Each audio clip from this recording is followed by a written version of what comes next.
주님은 한 사람 한 사람을 귀하게 여기셨습니다. 그래서 심지어 주님은 한 영혼이 천하보다 귀하다, 그런 표현을 해 주셨습니다. 예수님께서 우리 사람을 얼마나 사랑하시는지, 오늘 저와 여러분들을 얼마나 사랑하시는지를 알 수 있는 바로 그 말씀입니다. 한 사람을 천하를 주고도 바꿀 수 없는 아주 귀한 존재로 본 겁니다. 우리가 사람 사는 이 세상에서의 삶도 사람을 귀하게 여기는 그런 마음이 아주 중요합니다. 가정에서도 한 가족 일원 한 사람 한 사람을 귀하게 여기는 삶이 되어야죠. 교회 공동체도 마찬가지입니다. 나라 안팎에서도 마찬가지입니다. 세계 속의 모든 족속들이, 모든 민족들이, 모든 나라마다 사람을 존중히 여기고 귀하게 보는 이런 모든 흐름이 계속 흘러가야만 정상적인 것이고, 바로 그것이 하나님이 원하시는 뜻입니다. 그러나 사람을 귀하게 여기지 않는 사람들도 많습니다. 어떤 때는 돈보다도 사람을 귀하게 여겨야 됩니다만 돈보다도 못하게 생각하고, 어떤 조건부적으로 상황이 맞지 않으면 사람들을 학대하고 조롱하고 폄하시키고, 그런 예가 굉장히 많죠. 예수님은 한 영혼 한 영혼 한 사람을 귀하게 여기셨습니다. 오늘 본문 처음 초입 단계도 그랬죠. 자, 성경을 읽어봅니다. 22절, 마태복음 14장 22절 읽습니다. 시작. 예수께서 즉시 제자들을 재촉하사 자기가 무리를 보내는 동안에 배를 타고 앞서 건너편으로 가게 하시고. 얼마나 많은 무리들이 몰려왔는지 몰라요. 직전의 말씀이 베세다 들녘에 오병이어의 기적의 역사가 나타난 말씀이죠. 5천이나 되는 장정이 먹고도 남는 기적의 역사가 나타났습니다. 사실 제자들은 그 무리들을 집으로 보내기를 원했죠. 그 예수님께 재촉했습니다. 주님, 황혼이 짙어오는데 이 많은 사람들 빨리 보내야죠. 이제 곧 어둠이 짙어옵니다. 예수님의 말씀은 너희가 먹을 것을 줘라, 그렇게 말씀했습니다. 사실 그 무리들이 광야로 예수님이 계시는 그 현장으로 몰려왔을 때 예수님께서 목 잡는 양과 같은 무리라고 했습니다.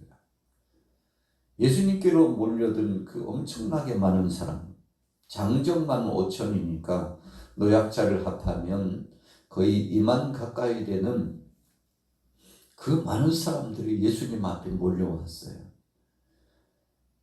어찌 보면 그런 현상은 좋지 않은 현상입니다.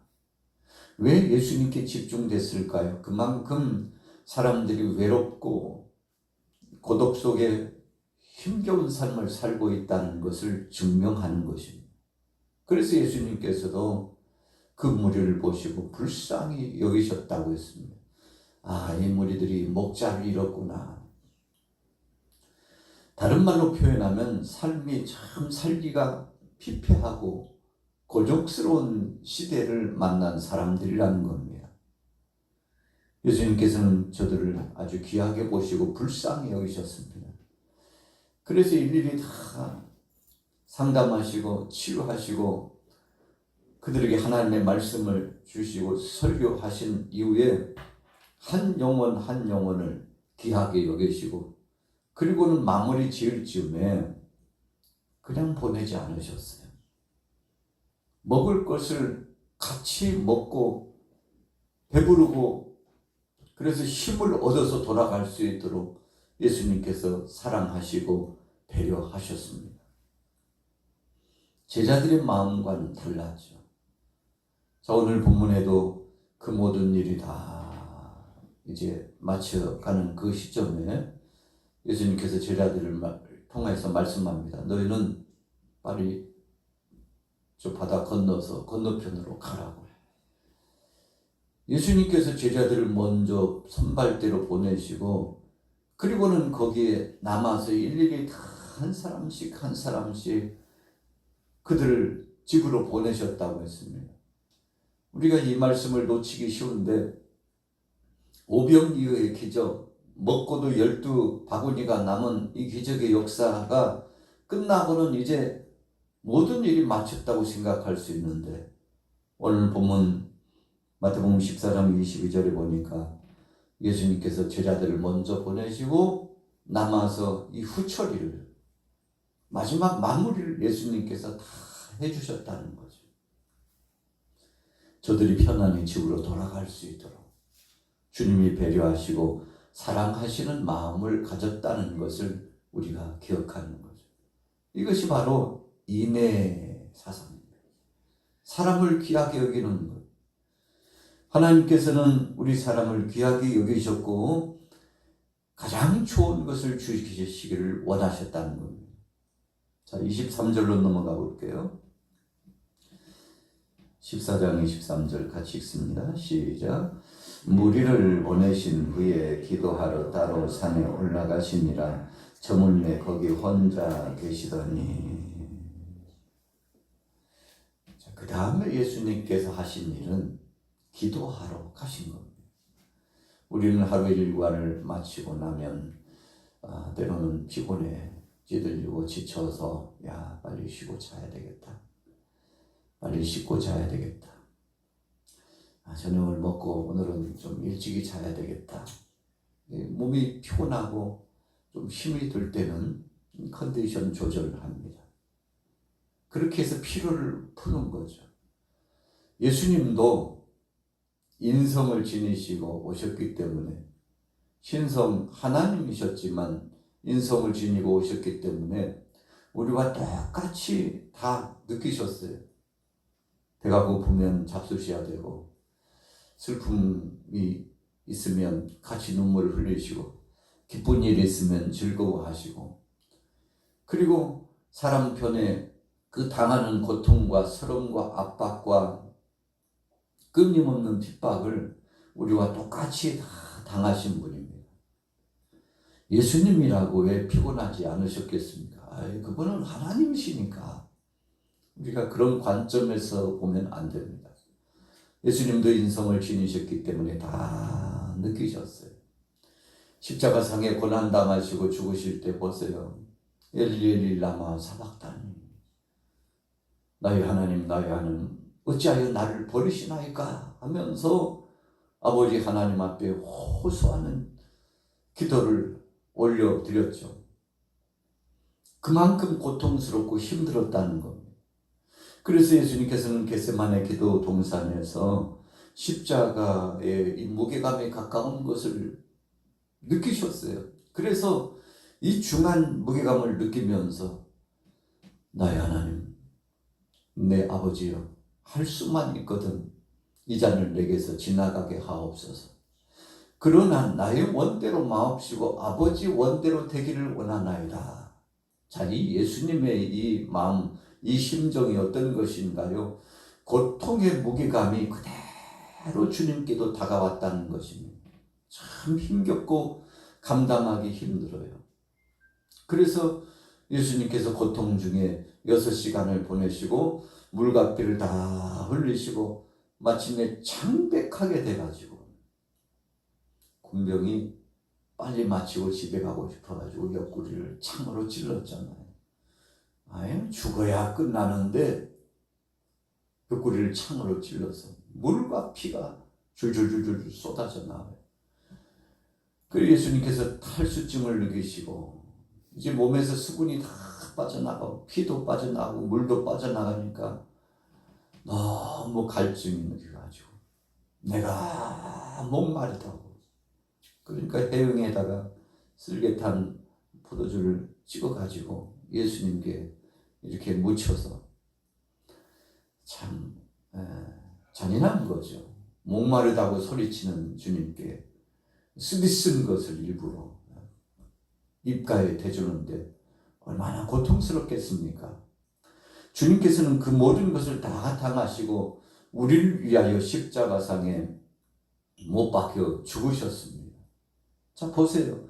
그럼에도 불구하고 오늘 주님은 무리를 보내신 후에, 자, 이 문맥에 참 의미가 있습니다.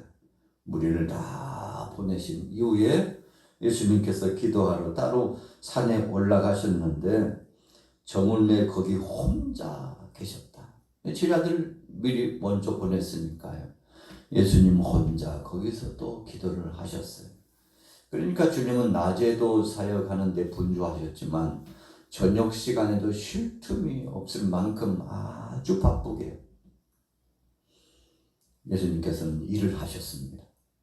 예수님이 주신 말씀 가운데 유명한 말씀이 아버지께서 일하시니 나도 일한다 그랬어요. 아주 부지런한 모습을 보여주셨는데 예수님 밤이 맞도록 기도하시고 제자들이 먼저 갔는데 바람이 불고 풍랑이 있는데 견딜 수 없어요. 곧 죽을 것만 같아요. 위기감이 봉착됐습니다. 야, 우리는 이제 다 죽었구나. 그렇게 생각했는데 어디서부턴가 유령 같은 것이 무리를 걸어오는 거예요. 제자들이 다 소스라치게 놀랐습니다. 야, 설상가상이구나. 풍랑이 불어가지고 바람이 불어서 파도치고 물결이 거세게 치는데 배가 꼭 파산할 것까지 깨져버릴 것 같은 위기감이 몰려왔는데 그런데 거기다가 유령 같은 것이 걸어오고 있었으니 야, 이제 우리는 이제 끝났다. 우리는 죽었구나 생각했는데 제자 중에 베드로가 자세히 보니까 유령이 아니라 예수님인 것 같아요.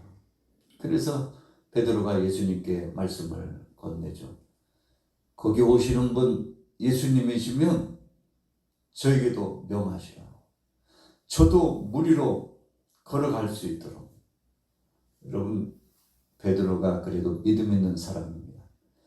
그래서 놀라고 그 상황을 받아들일 수 없을 만큼 소스라치게 놀랄 수 있는 상황임에도 불구하고 예수님께 저도 무리를 걸어갈 수 있도록 명령해 달라고 예수님께서 그에게 허락하셨습니다.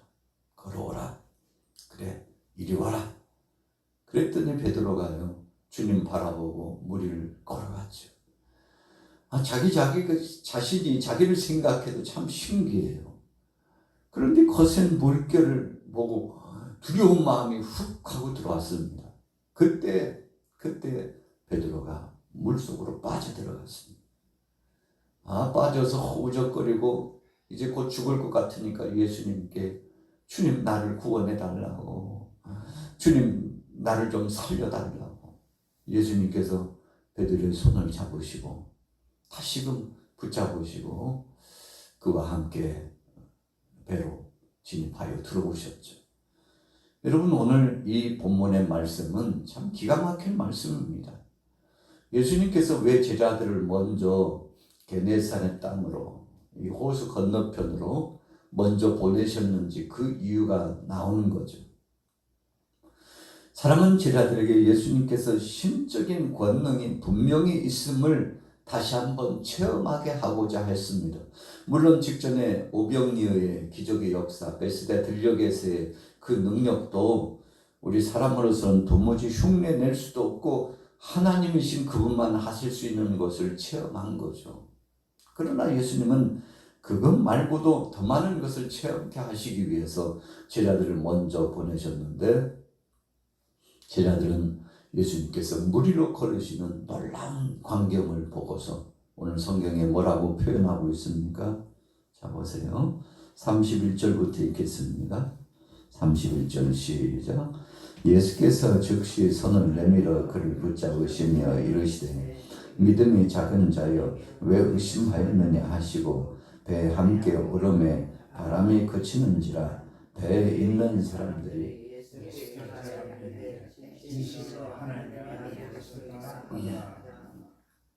자, 뭐라고 고백했습니까?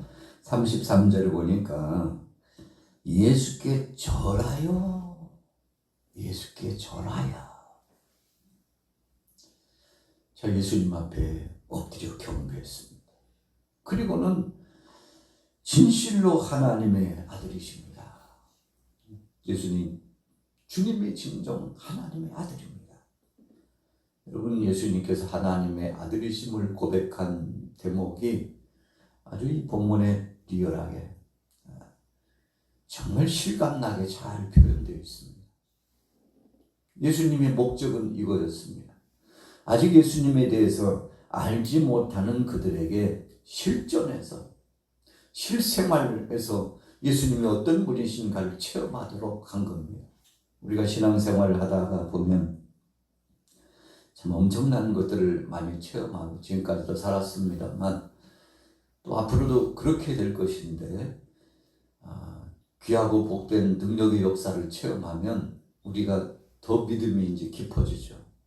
신앙은 체험적인 신앙입니다. 체험한 사람과 체험하지 않은 사람은 달라요. 우리가 세상 일에서도요, 어떤 일을 경험하고 경력이 있고, 그리고는 이제 모든 것을 다 판단하고 결정할 수 있는 능력이 생긴 사람은 아주 의연하고 위기 가운데서도 흔들리지 않죠. 믿음 생활도 마찬가지입니다. 오늘 사랑하는 제자들에게 이런 체험의 역사를 주시는 것은 예수님께서 이제 승천하시고 난 다음에 제자들이 나가서 단독 사역을 진행해야 되는데, 그 사역을 진행하면서 그들이 주님께서 보여주시는 것을 그대로 증거하기를 원했고, 하나님 의지하고 하나님의 능력의 역사가 얼마나 귀하고 복된 것인지, 또 우리 인생들을 얼마나 사랑하시는지를 전해야 되는데, 체험한 것만큼 전할 수 있는 거 아니겠습니까? 그래서 예수님께서 이 사랑하는 제자들에게 이 엄청난 것들을 눈으로 보게 하고 직접 몸소 체험하게 하고, 파도가 쳐오는데 이제는 죽었구나 했는데 주님께서 그 과정 속에 다시 저들을 살리시고 구해내는 이 역사를 체험하게 해 주심으로써 제자들로 하여금 신실한 믿음 안에 거하도록 하셨던 겁니다. 자, 그 다음에 마무리 말씀이죠. 34절 읽어보겠습니다. 34절 시작. 그들이 건너가 게네사렛 땅에 이르니 그곳 사람들이 예수이신 줄을 알고 그 근방에 두루 통치하여 모든 병든 자를 예수께 데리고 와서 다만 예수의 옷자락이라도 손을 대게 하시기를 간구하니 손을 대는 자는 다 나음을 얻으니라. 예수님은 베세다 들녘에서도 그러셨지만 그 갈릴리 호수 중앙에서 제자들과 함께 하셨지만 게네사렛 땅으로 들어가서도 그 무수한 영혼들을 책임져 주셨습니다. 사람들이 이제 예수님을 신뢰하는 겁니다. 그리고는 주님이 오신다는 소식을 접하고는 그냥 몇몇 사람만 온 것이 아니에요. 그 많은 사람들에게 전했다고 했습니다. 자, 오늘 35절 중반절에 그 근방에 두루 통지하여. 자, 통지가 뭡니까? 쪽지나 아니면 이 쪽지가 없으면 문서적으로 안 되면 구전으로라도 예수님께서 오신다는 사실을 계속 전한 겁니다. 주님이 지금 오신다는 소문이 확한데 빨리들 나오시라고. 그 사람들이 인산인해를 이루었어요. 여러분, 우리가 전도도 마찬가지입니다. 주님에 대해서 계속 통치하는 겁니다. 예수님이 어떤 분이신가를 전하는 겁니다. 내가 체험한 바 그분을, 수가성 여인처럼 자기가 만난 예수님을 동네에 나가서 소리를 치면서 여기 메시아가 오셨다고, 우리가 기다리던 메시아가 오셨다고 나가서 뛰면서 달리면서 통제한 거죠. 소리친 겁니다. 그랬더니 동네 사람들이 다 이게 도대체 무슨 일이야? 그분이 오셨다니, 메시아가 오셨다니 도대체 이게 어쩐 일이냐고 궁금해가지고 나오고 기대감을 갖고 나오고 사람들이 몰려와가지고 그 수많은 사람들이 예수님께 집중하는데 예수님께서 그들에게 말씀을 풀어주시고 하나님 나라의 말씀을 주시고 예수님 자신이 메시아요 하나님이신 것을 증거하시는데 사람들이 예수님의 말씀을 듣고 그 말씀을 바꿔서 은혜를 누리고 영적인 깊은 체험을 하게 되지 않았습니까? 그리고는 그들이 고백했어요. 여인아, 우리가 여기 올 때는 네 말을 통해서 왔지만 이제는 예수님 말씀 듣고 보니까 진실로 이분이 하나님의 아들이요 메시아라는 사실을 알았다고 사람들이 수가성 여인 앞에서 자랑하듯이 고백하고 예수님 앞에서 간증하고 감사하는 그런 시간을 지나게 되지 않습니까? 오늘 본문 말씀 무리로 걸으신 예수님의 모습을 보면서 제자들이 또 다른 예수님의 모습을 다시 한번 체험하게 됩니다만 하나님의 역사는 참 신비스러운 겁니다. 지금까지 우리가 무수한 것들을 체험하고 왔어도 오늘 바로 이 목요일 하루 동안에 또 다른 것을 경험하고 체험할 수 있습니다. 그래서 우리는 기대가 되는 겁니다. 하나님의 역사는 놀라운 역사로 늘 우리와 함께 하시기 때문에 오늘 하루도 여러분들 하루 일상을 살아가면서 주님이 우리 삶 속에 함께 하신다는 것을 늘 기억하면서 이 믿음을 가지고 승리하게 되시기를 예수님의 이름으로 축원합니다.